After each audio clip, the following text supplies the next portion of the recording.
찬양대의 경쾌한 찬양 주님께서 기쁘게 들으셨을 줄 믿습니다. 이 시간 이곳에서 또 온라인으로 함께 예배에 참여하는 모든 분들에게 하나님의 평강이 함께 하기를 빕니다. 오늘은 교회력의 시작이 되는 대림절 첫 번째 주일입니다. 교회력이 무엇인가요?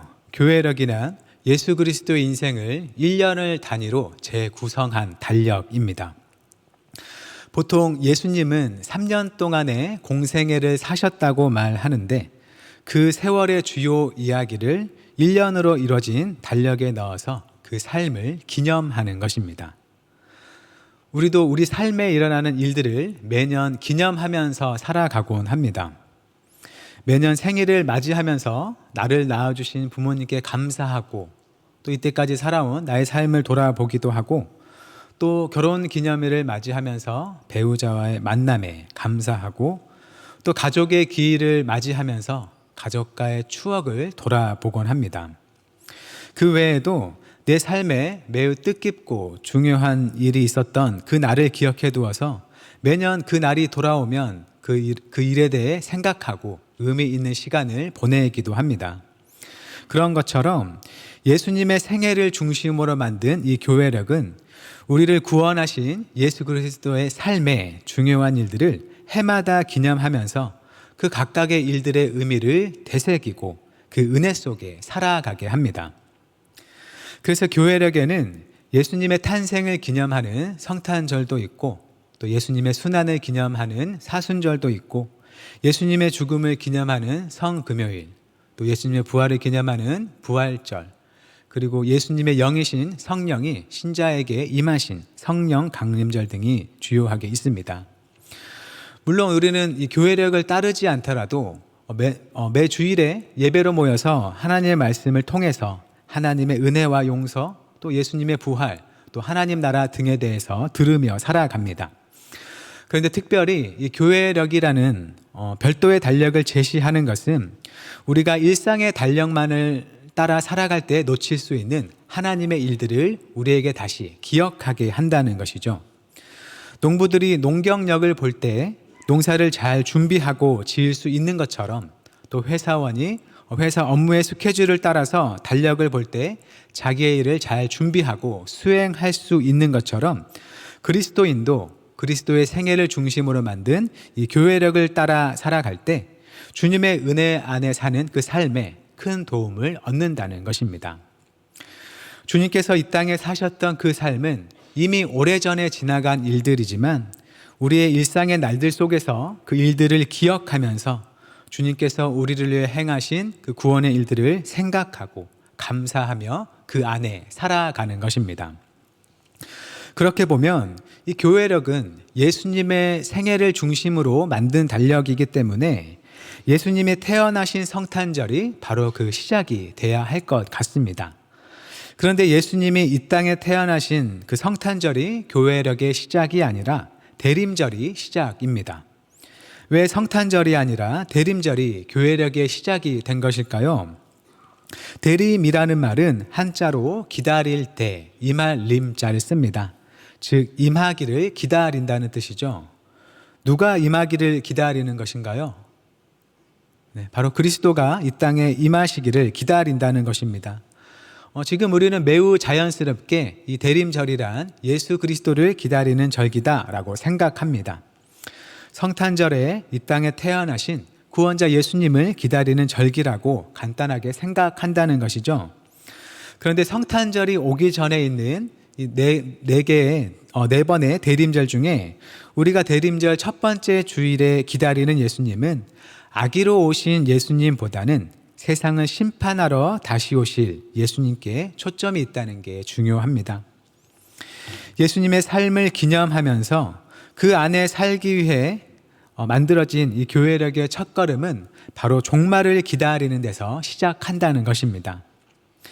아기로 오신 예수님이 쭉 자라서 공생의 사역을 하시고 십자가에서 죽고 부활하시고 하늘에 오르신 후부터 그때야 비로소 예수님께서 행하실 심판의 종말을 기다리는 자세를 가지는 게 아니라 처음부터 하늘에 오르신 예수님이 다시 오셔서 세상을 새롭게 하실 종말을 기다리는 삶부터 시작한다는 겁니다. 이것은 우리 기독교인의 삶이 다시 오실 그리스도를 기다리는 것을 바탕으로 두어야 한다는 것을 보여줍니다. 언제나 우리는 주님을 기다림, 그 속에 살아가야 한다는 것이죠.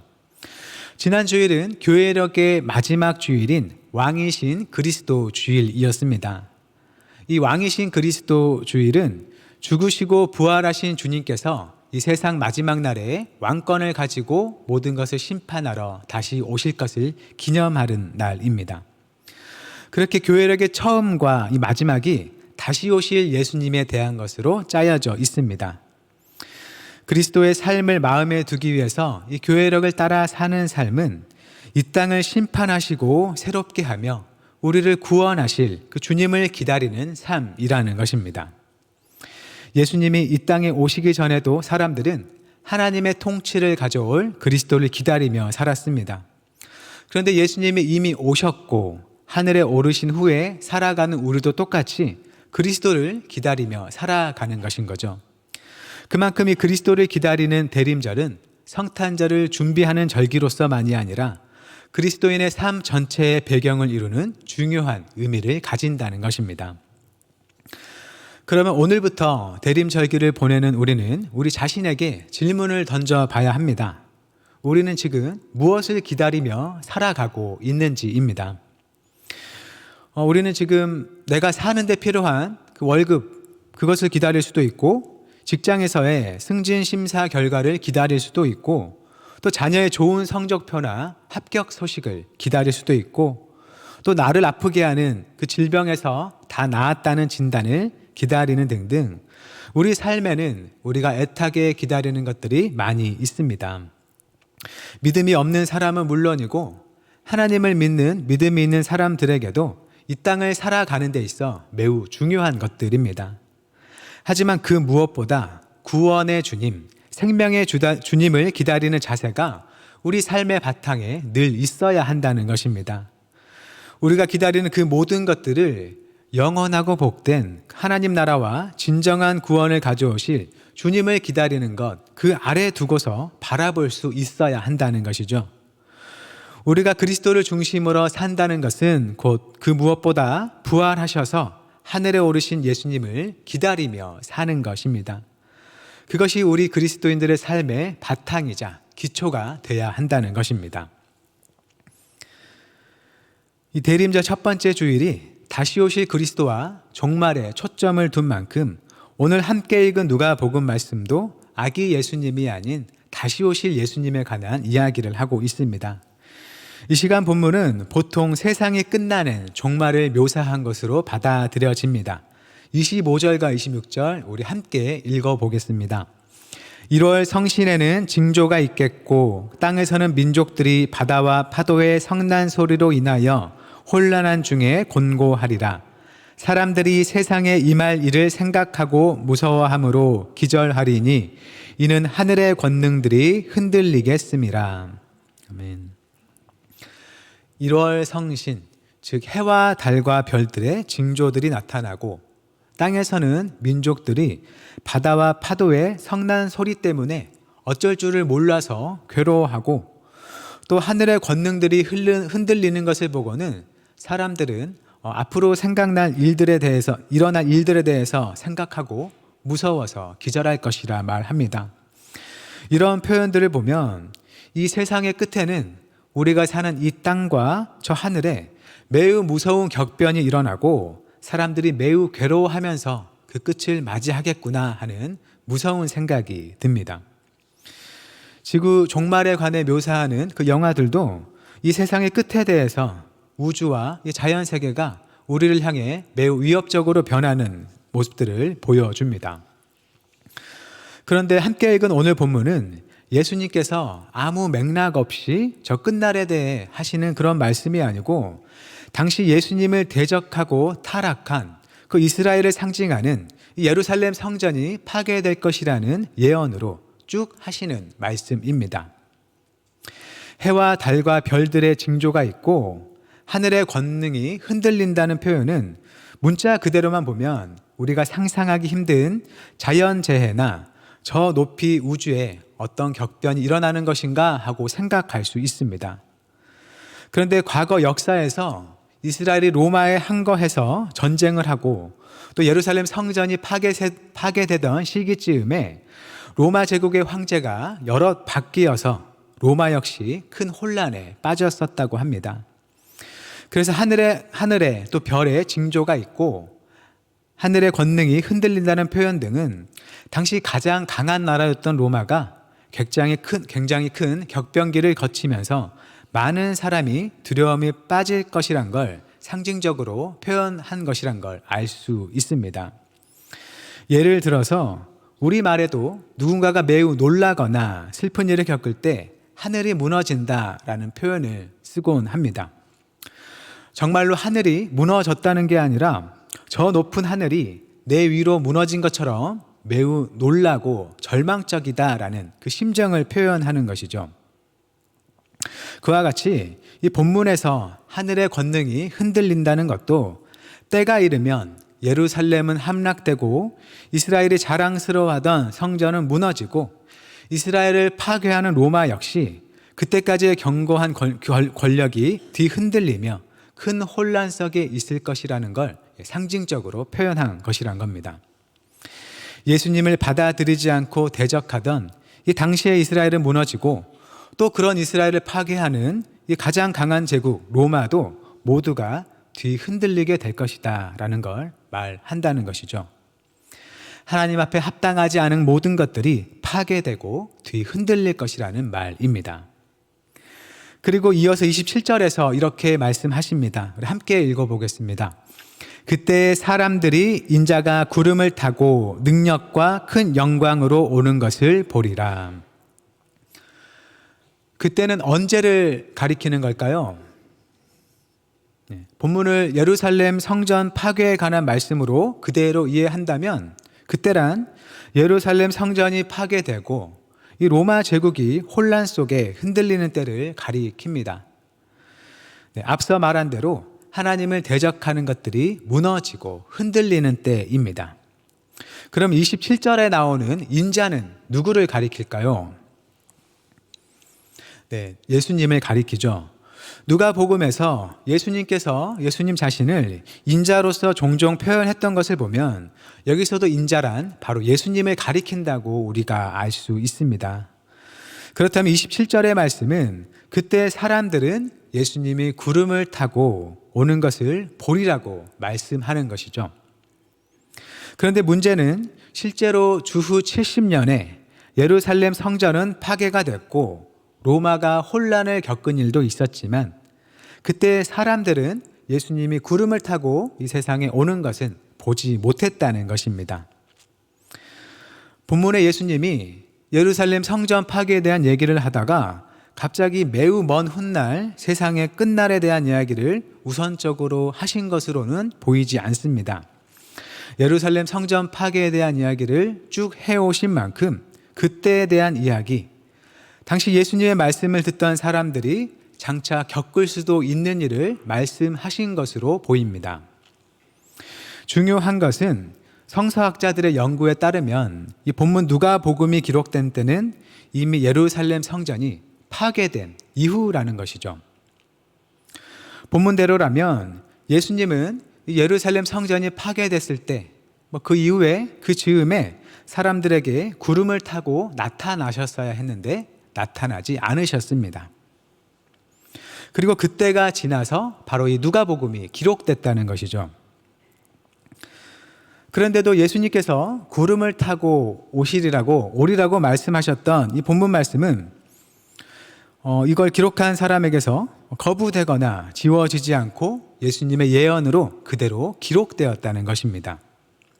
성전 파괴의 일은 있었지만 예수님의 말씀처럼 예수님께서 구름을 타고 오시지는 않았습니다. 그냥 보면 예수님께서 하신 이 예언이 틀렸거나 또는 거짓을 말씀하신 것처럼 보입니다. 그런데 당시에 이 말씀을 보는 사람들에게는 예수님의 그 예언이 별 문제가 되지 않았다는 것이죠. 그래서 그대로 이렇게 기록되었다는 것입니다. 그래서 아마 인자가 구름을 타고 온다는 것이 문자 그대로가 아니라 다른 의미로서도 그 당시의 사람들에게는 통했다는 걸 추측해 볼 수 있습니다. 누가복음에서 예수님은 자신을 가리켜서 인자라는 표현을 자주 쓰십니다.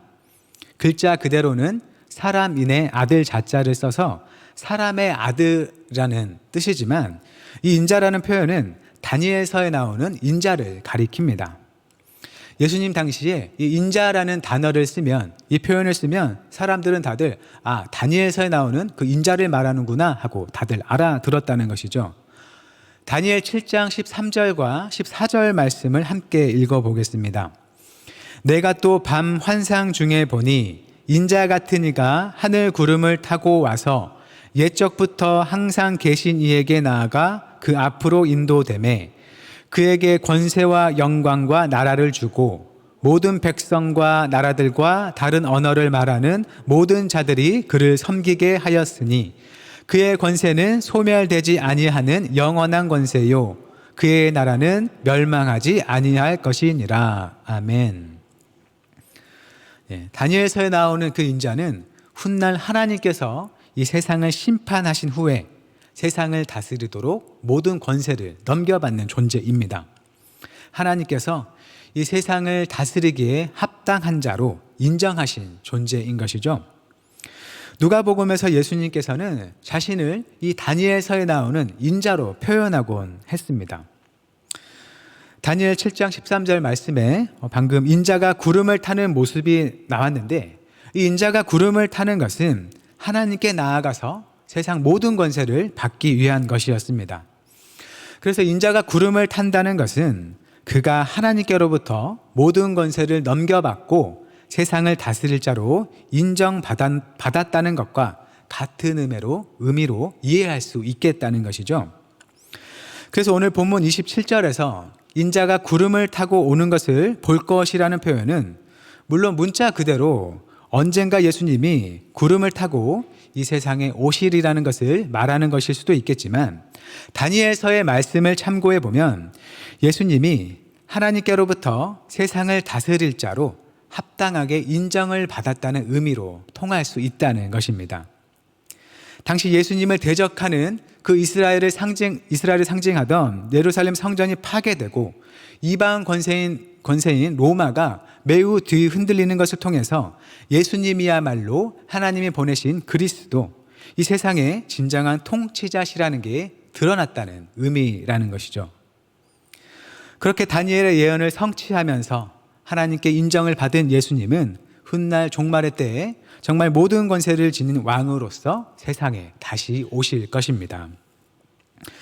좋은 소식은 앞서 예수님이 말씀하셨던 하늘의 징조와 여러 무서운 일들이 믿지 않는 사람들에게는 재앙으로 보이겠지만 예수님 편에 선 사람들에게는 그들의 구원이 더욱 가까이 다가왔다는 징조가 된다는 것입니다. 28절을 함께 읽어보겠습니다. 이런 일이 되기를 시작하거든 일어나 머리를 들라 너희 속량이 가까웠느니라 하시더라. 아멘. 예수님이 경고하신 무서운 징조들은 사람들로 하여금 무서워하게 하고 또 기절하게 하기도 할 것입니다. 튼튼하고 견고해 보였던 세상이 흔들릴 것입니다. 그러나 그럴수록 믿는 자의 구원이 확실하다는 것을 기억해야 한다는 것이죠. 사람들이 보는 재난과 징조는 예수님의 말씀대로 예수님을 대적하는 세력들이 하나님의 심판으로 흔들리는 것을 나타낸다는 것입니다. 무화과 나무나 모든 나무들이 싹을 내면 사람들이 이제 여름이 가까운 줄을 아는 것처럼 시대의 징조를 보고서는 세상의 악한 모든 것을 심판하시고 공의로 다스리시는 하나님의 나라가 가까이 온 줄을 알고 주님을 맞이하기를 잘 준비해야 한다는 것입니다. 그렇게 초창기 그리스도인들에게도 주님이 다시 오실 때를 준비하는 시기가 있었고, 이후 역사 속에 살았던 많은 사람들도 예수님께서 다시 오실 날을 기대했습니다. 2000년이 가까이 되는 시간 동안 이 세상에는 숱한 전쟁과 또 기근과 지진 등 여러 무서운 일이 있었고, 또 그럴 때마다 사람들은 이 세상의 종말과 또 그들의 구원의 때가 온 것인지 또는 예수님께서 다시 오시는 것인지 기대를 했습니다. 그러나 어떤가요? 예수님은 아직 다시 오시지 않았습니다. 세계 여러 곳에서 예수님께서 어떤 특정한 날에 오실 거라고 확정하면서 그날에 다시 오실 예수님을 기다리는 일도 있었지만 그 일은 일어나지 않았습니다. 예수님이 정말 오실 것인지, 오신다는 그 약속을 믿어도 되는지 의심하는 사람도 있고, 또 이런 신앙을 가진 것을 비웃는 사람들도 많이 있습니다. 하지만 예수님은 과거에 예수님이 오지 않았다고 해서 앞으로도 오지 않을 것이라는 생각으로 마음이 둔해지지 않도록 조심할 것을 말씀하십니다. 34절과 35절 함께 읽어보겠습니다. 너희는 스스로 조심하라. 그렇지 않으면 방탕함과 술 취함과 생활의 염려로 마음이 둔하여지고 뜻밖의 그날이 덫과 같이 너희에게 임하리라. 이날은 온 지구상에 거하는 모든 사람에게 임하리라. 아멘. 주님의 날은 이 세상에 사는 모든 사람에게 임할 것입니다. 그 누구도 피할 수 없고 심판을 받을 사람은 심판으로, 구원을 받을 사람은 구원으로 나아갈 것입니다. 조심하지 않으면 방탕한 삶 때문에, 술에 취해서 진리를 분별하지 못했기 때문에, 또는 세상살이의 걱정으로 그보다 더 중요하고 먼 앞으로의 일을 보지 못했기 때문에 주님의 날을 기쁨이 아니라 덫에 걸린 듯 두려움으로 맞이하게 될 것입니다. 그래서 예수님은 믿는 자들이 주님 다시 오실 날을 두려움 속에 맞지 않도록 깨어 기도할 것을 말씀하십니다. 36절도 함께 읽어보겠습니다.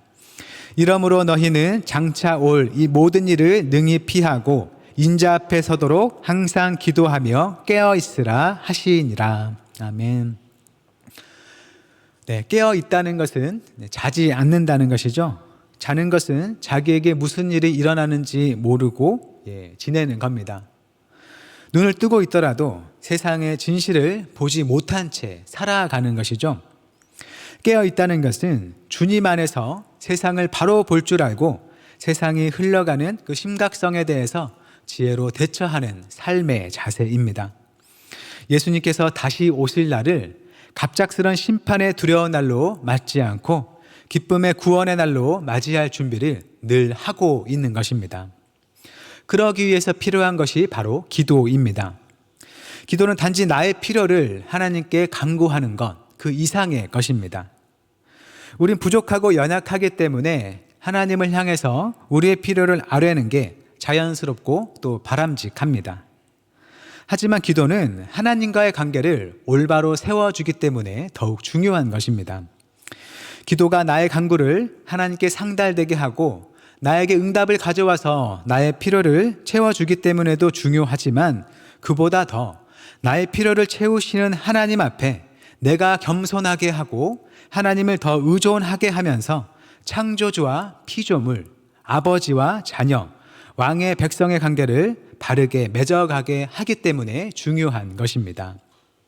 우리가 항상 기도할 때에야 우리는 하나님을 믿고 의지하는 자로서 세상을 심판하고 우리를 구원하실 그리스도 예수님을 기다리는 삶 속에 살아갈 수 있는 것입니다.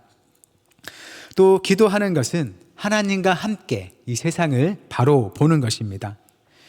인류의 기술 문명은 놀라울 정도로 날로 발전하지만 인간의 뿌리 깊은 교만과 죄, 이런 비뚤어진 마음과 생각은 여전히 인간의 능력과 통제에서 벗어나 있습니다.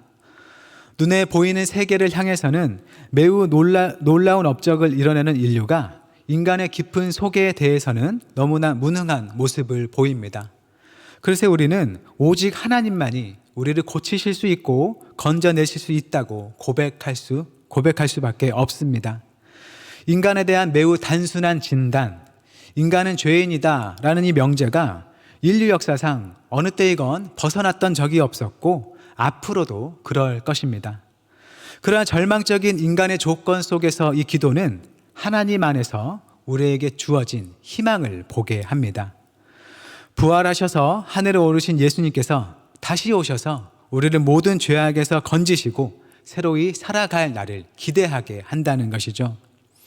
인간의 교만과 탐욕으로 더럽혀지지 않는 삶, 모두가 모두를 그 누구도 빼지 않고 서로 사랑하고 존중하는 삶, 한마음과 한뜻으로 주님을 찬양하는 세상이 올 것을 믿고 기다리게 한다는 것입니다. 하나님 앞에서 참된 기도는 이 땅에서 얻고자 하는 그 무엇보다 바로 그 주님의 구원의 날을 기대하며 기다리며 살게 하는 것입니다. 주님 다시 오실 그 날을 향한 기대 속에서 기쁨과 감사와 또 우리에게 주어진 전도의 사명을 감당하며 살아가게 합니다. 말을 맺겠습니다. 예수님께서 계신 그 시대를 살아가던 사람들 외에는 사실 모두가 이 대림절을 보내고 있다고 말해도 과언이 아닐 것 같습니다. 예수님 시대 전에 살아가던 사람들도 그리스도를 기다리고 있었고, 예수님 시대 이후를 살아가는 그 사람들도 이미 오신 그리스도가 다시 오실 날을 기다리며 살아가고 있습니다. 모두가 주님의 날을 향해 살아가고 있는 것입니다. 그래서 우리 신앙에 있어서 이 기다림이라는 요소는 매우 중요합니다. 우리가 가진 신앙은 이 기다림이라는 세계에 다 물들어 있습니다. 하나님의 응답을 기다리는 것, 하나님의 은혜를 기다리는 것, 하나님의 일하심을 기다리는 것이 우리의 삶입니다. 이 기다림의 시간을 어떻게 보는가가 우리에게 주어진 과제인데, 주님께서는 간단하게 항상 기도하며 깨어있으라 라고 말씀하십니다. 그것이 바로 하나님 우편에 계신 그리스도께서 모든 권세를 가지고 이 땅에 다시 오실 날을 기다리는 우리에게 주어진, 우리에게 요청되는 삶입니다. 항상 기도하며 깨어 있으시길 바랍니다. 기도로 하나님과의 관계를 바로 세우고, 기도로 세상을 바로 보면서 오직 우리의 소망 되시는 주님을 기다릴 수 있기를 바랍니다. 주님 다시 오실 날이 언제일지는 모르지만 그날이 더욱 가까워지고 있다는 것을 믿음으로 살아갈 수 있기를 바랍니다. 세상 그 무엇보다 주님을 기다리고 그 기대 속에 살아가고자 하는 모든 한영교회 성도님들에게 주님의 보호하심과 인도하심이 늘 함께하기를 주님의 이름으로 축원합니다. 기도하겠습니다. 사랑과 정의의 하나님, 우리를 위해 죽으시고 부활하신 주님께서 다시 오실 날을 기다립니다. 하나님을 대적하며 흘러가는 세상의 모든 것들을 심판하고 바로잡으실 그 날을 기다립니다. 주님의 그 날을 갑작스레 맞이하지 않도록 늘 기도하며 깨어있게 하시고, 주님 만나 뵐 때 합당한 찬송과 감사를 드리게 하옵소서. 기도로 세상을 바로 보게 하시고 우리를 부르신 믿음의 삶으로서 주님의 일을 행하며 이 땅에 주님 뜻을 이루어가게 하옵소서. 세상의 많은 이들이 다시 오실 주님을 기쁨과 기대로 맞이하도록 준비하는 삶을 살게 하옵소서. 예수님의 이름으로 기도드립니다. 아멘.